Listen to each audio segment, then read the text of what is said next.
one more? All right, do one more. Hit one. Oh, no! Richard Dreyfuss spent 50 years hiding the real reason behind his most shocking public meltdown. In May 2024, he walked onto a Massachusetts stage and said things that made families flee the theater. Everyone thought they knew why he exploded. They were wrong. At 77, he's finally admitting what was really driving his rage that night. It started with a phone call 3 days earlier. Someone from his past had contacted him. What they told him changed everything. The meltdown wasn't about politics. It was about betrayal. Richard Dreyfuss was born on October 29, 1947. But his story began long before that. His father, Norman, had grown up in a part of Brooklyn shaped by gang violence, a place where toughness was survival. Years later, Norman became a respectable attorney and ran a restaurant, but the past always lingered. The family line carried more than just a Brooklyn edge.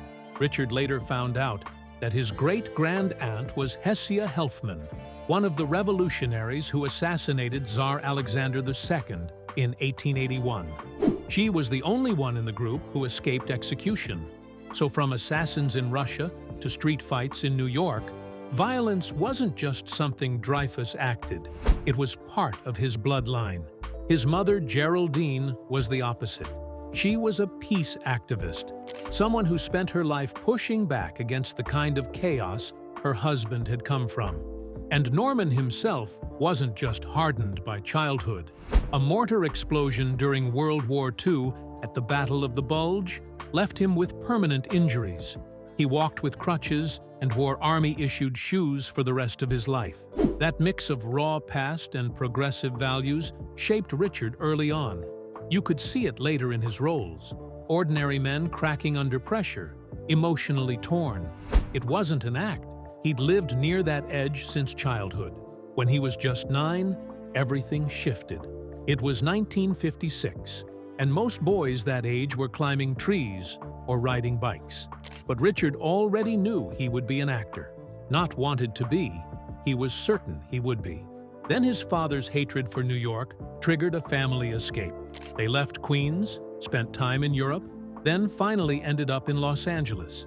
But this wasn't a dream vacation. Norman was running from his past, dragging the whole family with him. Richard, stuck in the middle of it, kept chasing his dream. After jumping from city to city, he finally landed at Beverly Hills High School. That was where he started performing on stage, at Temple Emmanuel's Arts Center, and later at the West Side Jewish Community Center under the guidance of drama teacher Bill Miller. Most kids had stability. Richard had constant motion, but somehow his passion kept growing. By the time he turned 18, the Vietnam War was pulling in everyone around him. But Richard made a bold move. He declared himself a conscientious objector. Instead of heading to the battlefield, he spent 2 years working in a hospital in Los Angeles, helping people while the world around him was falling apart. This was around 1965 to 1967. By day, he was in the hospital. By night, he chased acting jobs, bit roles in shows like Peyton Place, Gidget, Room 2222, and Bewitched. He had enrolled in San Fernando Valley State College for a year, but the hospital work and acting gigs quickly took over. He wasn't out protesting, and he wasn't holding a rifle. He chose a third path: quiet service during the day and theater work in the evenings. He was literally building his career from behind the front lines. His first real appearance came in 1964 when he was just 15.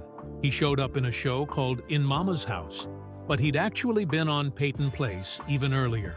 That was his first paid role. Most teenagers worry about grades.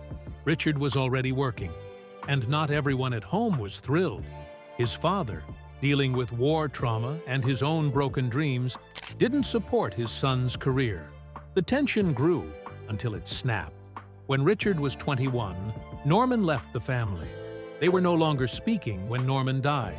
So, for all of Richard's early success, he carried that silence with him. His path to fame was built while his family was falling apart. Through all this, he was developing a completely different way of acting. While many others were memorizing lines and following rules, Richard was diving into improvisation at the Jewish Community Center. These weren't just acting classes. They were workshops where he learned how to live in a scene, how to respond in the moment without needing a script. He believed acting couldn't be taught in a classroom. It had to be lived. That raw, natural style became his signature in the years ahead.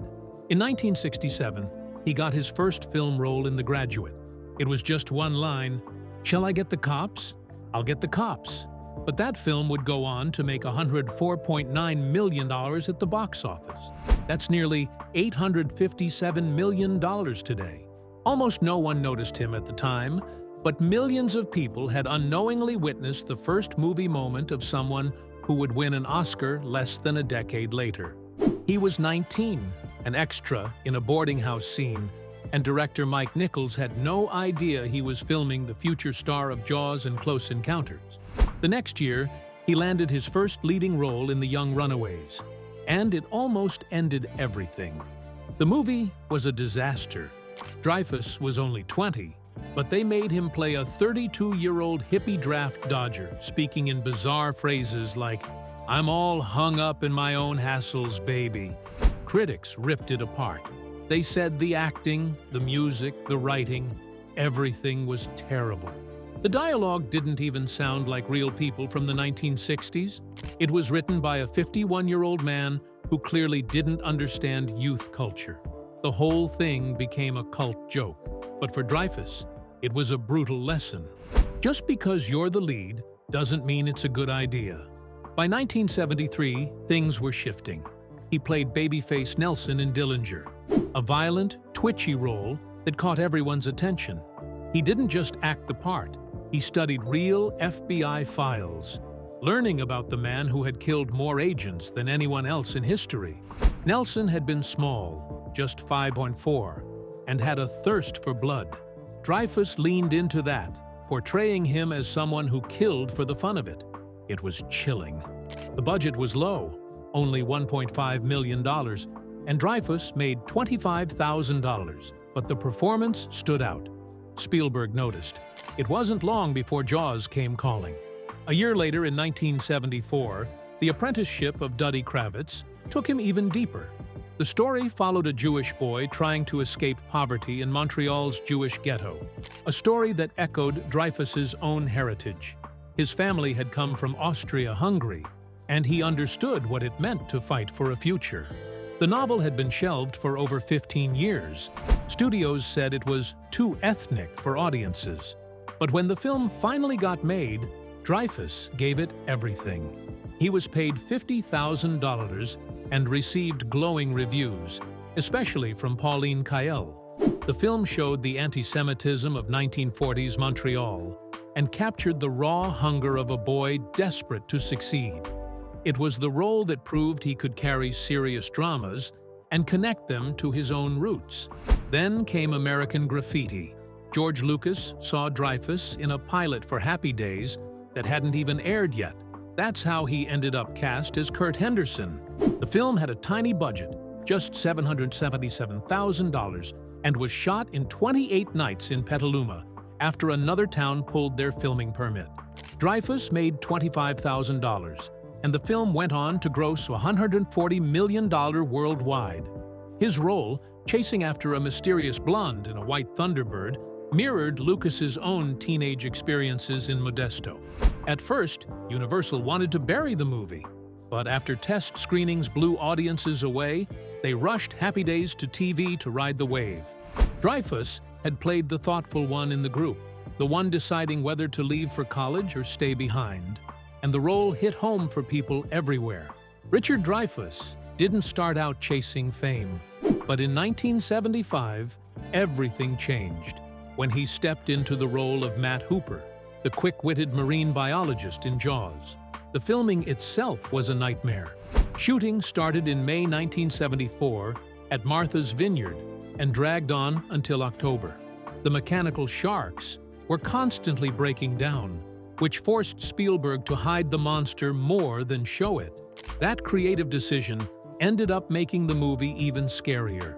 Dreyfuss shared intense scenes with Robert Shaw, especially the haunting monologue about the USS Indianapolis.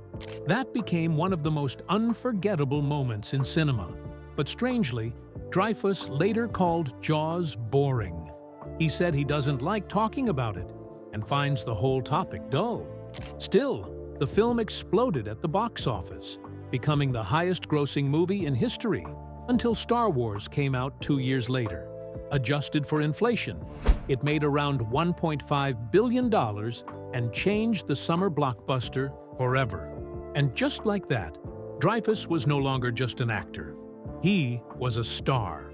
2 years later, in 1977, Dreyfuss starred in Close Encounters of the Third Kind, another Spielberg project.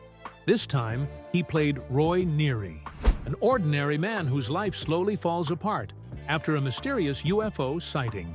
Spielberg had started developing the idea in 1973, and the movie ended up costing nearly $20 million to make. It grossed over $300 million worldwide. Dreyfuss had to show a man unraveling, building a huge model of Devil's Tower in his living room while his family gave up on him. That scene wasn't just dramatic, it was heartbreaking. His performance captured the mix of wonder and madness that made the story feel real. Spielberg even said that if we could learn to talk to aliens in that film, maybe we could also learn to talk to the Soviets during the Cold War. The movie made Dreyfuss even bigger in Hollywood. That same year, he shocked everyone again, but this time with a love story. The Goodbye Girl, directed by Herbert Ross and written by Neil Simon, showed Dreyfuss as Elliot Garfield, a struggling actor sharing an apartment with a woman and her daughter. The role was funny, sweet, and real, and it paid off in a big way. In 1978, he became the youngest man ever to win the Academy Award for Best Actor, just 30 years old. The film made over $100 million, massive amount for a romantic comedy at the time. Audiences loved him not just as the intense guy from Jaws, but also as someone who could carry romance and comedy with charm and vulnerability. In 1978, while still riding the success of The Goodbye Girl, Dreyfuss chose a very different project. In The Big Fix, he played Moses Wine, a private investigator caught up in leftover 60s radical politics. It was more than just a detective story, it was personal. Dreyfuss had been politically active himself, and the film let him bring that passion to the screen. It didn't make waves at the box office, but it showed his range and willingness to take risks for what he believed in. Then came The Competition in 1980. Dreyfuss played a piano prodigy, but here's the twist. He didn't know how to play a single note when he got the role, so he trained 4 hours a day for 2 straight months. The producers brought in piano experts and demanded total authenticity. Every movement, every key press had to be right. One day on set, an actress set her wine glass on a grand piano during a scene. The piano coach screamed out in pain. It was that serious. The film captured the world of high-stakes classical performance and showed how far Dreyfuss would go to live inside a role. In 1981, he pushed even deeper with Whose Life Is It Anyway? Playing a sculptor paralyzed in a car crash, Dreyfuss tackled one of the most controversial topics of the time: euthanasia. His character didn't want to live hooked up to machines, and the film explored whether patients have the right to choose death over life. Critics said he found humor without losing the pain, and the movie got people asking hard questions about who really controls the end of life, doctors or the patients themselves. After a quiet spell, Dreyfuss came roaring back in 1986 with Down and Out in Beverly Hills. He starred alongside Bette Midler and Nick Nolte in Disney's first-ever R-rated film under the Touchstone label. The comedy was wild and mostly improvised, and audiences loved it. The movie opened at #1 and eventually made over $60 million on a $14 million budget. It was a major comeback, especially after his public struggles with drug addiction. The next year, in Tin Men, he played B.B. Babowski, an aluminum siding salesman in the 1960s who goes to war with Danny DeVito's character after a minor car accident. What starts as a simple feud turns into an all-out battle, including seducing each other's wives. It was funny and sharp, but it also tapped into something deeper. Two broken men trying to win at something because they were losing at life. By the end, both had lost their licenses and careers, but maybe found a bit of themselves. In 1989, he reunited with Spielberg for Always, a remake of a 1943 film. He played a firefighting pilot who dies and comes back as a guardian spirit. Audrey Hepburn appeared in her final role. Spielberg had wanted to make this film for years, and the timing was emotional. His divorce had just been announced that same year. The movie was about letting go, about love, about death, and Dreyfuss's performance reflected all of that. Still, old tensions between Spielberg and Dreyfuss lingered behind the scenes, and the collaboration wasn't as smooth as it once was. Dreyfuss's personal life was just as dramatic. In 1983, he met Jeremy Rain at a party. They got married only 10 days after meeting. That same year, their daughter Emily was born. Then came Benjamin in 1986. But something was wrong. His eyes looked different. Doctors diagnosed him with Peter's anomaly, a rare eye condition. He later lost vision in one eye. It shattered Dreyfuss. He said it was the most emotional moment of his life. A third child, Harry, was born in 1990, but the marriage eventually collapsed. By 1995, Jeremy had taken the kids and left. The tension wasn't just at home. On the set of What About Bob?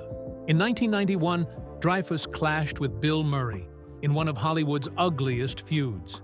One night, Murray screamed in his face that everyone hated him, then hurled a heavy ashtray at him. It barely missed. Murray also threw their producer into a lake and broke her sunglasses. Dreyfuss called him a drunken bully and a pig. For years, he avoided even mentioning the film. But in 2020, he said he might write a note one day and finally let it go.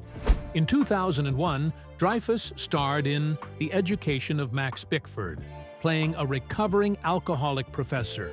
He earned $100,000 per episode, but the show struggled. It was one of the first series shot entirely in high definition. It tackled bold issues like transgender characters and academic politics, but the ratings didn't survive. CBS fired 2 producers after just a month, and the show was canceled after 1 season. Then, in 2008, he stepped into the shoes of Dick Cheney for Oliver Stone's political film, W. Originally, Stone wanted Robert Duvall, but when he refused, Dreyfuss took the role, and tensions exploded. He and Stone fought constantly, and Dreyfuss even slammed the director in interviews. He shocked viewers by defending Cheney and blaming the American people for not pushing back during the Bush years. The film flopped, earning just under $30 million against a $25 million budget. At age 63, he did something no one expected. He joined the action-packed film Red in 2010 and did his own stunts.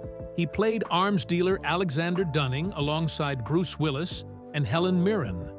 He trained for 3 months, suffered minor injuries, but refused to let a stunt double take his place.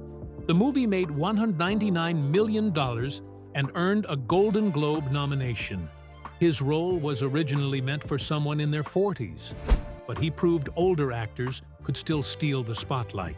In 2016, he transformed into Bernie Madoff for the ABC miniseries Madoff. To prepare, he studied court records, interviews, and victim testimonies for 6 months. He dropped 15 pounds and dyed his hair silver. He got death threats from real Madoff victims who didn't want the story dramatized. But the critics praised him. He made the villain believable, not by excusing him, but by making him human. Then, in 2019, at 72, he starred in Astronaut, playing an elderly man who still dreams of going to space. The film mirrored his own battles with age and depression. He revealed that he'd struggled with bipolar disorder for years. The movie was shot in freezing Canadian weather over just 24 days. It didn't make headlines, but it gave him a quiet moment of grace. A man out of time, still dreaming big. Richard Dreyfuss, was once on top of the world, riding the wave of success from movies like Jaws and Close Encounters. But by 1982, things had taken a dangerous turn. That year, he passed out behind the wheel of his Mercedes-Benz 450 SL and slammed into a palm tree in Benedict Canyon. When he woke up, he was dangling upside down, strapped in by a seatbelt he didn't remember fastening. In the wreckage, police found cocaine and Percodan. He was arrested, but that wasn't the only thing haunting him. For years, he had visions of a little girl in a pink dress and horn-rimmed glasses. She'd appear in the strangest places. Even during wild parties, something about her filled him with dread. Then, on November 19, 1982, he quit drugs cold. A year later, to the exact day, his daughter was born, wearing horn-rimmed glasses. Dreyfuss has said he doesn't know if she was the girl he didn't kill that night or the spirit that came to warn him. But not all of Dreyfuss's battles were with himself. In 2012, he went after his own father and uncle in court. 20 years earlier, he had handed over $870,000 during what he was told was a family emergency. It turned out there was no emergency.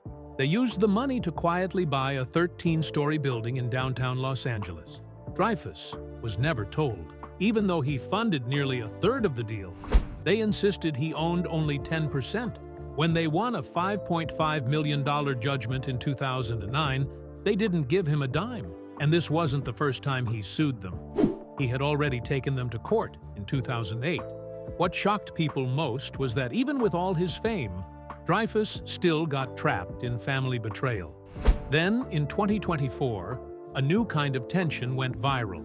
During a Jaws screening in Massachusetts, Dreyfuss made harsh comments about transgender rights that caused many in the audience to walk out. At the same time, his son Ben posted on Twitter about outrageous behavior by a family member. Everyone assumed he was talking about his dad, but Ben soon clarified he had just been joking about his sister buying an Android phone. Still, the moment revealed something deeper. Ben admitted that he and his father didn't see eye to eye on many issues, but he stood by him.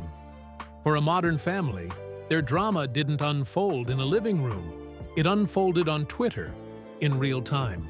Long before all of that, in 2008, Dreyfuss took a different path entirely. He launched a civics education project after admitting how little he knew about government growing up. He had even spent 4 years studying at Oxford just to build a strong civics curriculum.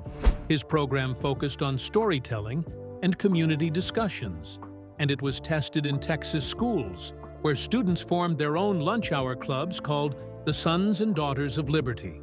Dreyfuss made it clear that this wasn't about politics. It was about regret. He had ignored civic life for decades, and this project was his way of making up for it. But that sense of struggle goes back even further, all the way to Jaws in 1975. On set, Dreyfuss was a rising star, but Robert Shaw saw him as a cocky kid with no stage experience. Shaw made life miserable for him.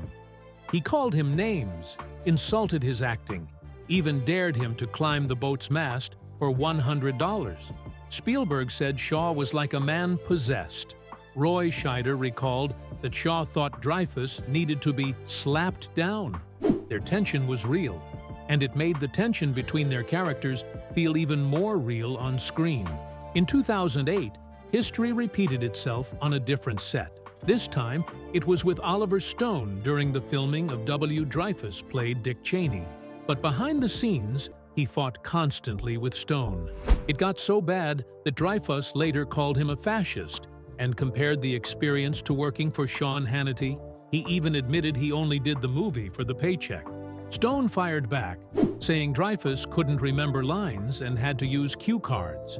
Years later, in 2014, Dreyfuss was still talking about it, calling Stone bitter over not getting Oscar attention. Then came 2017.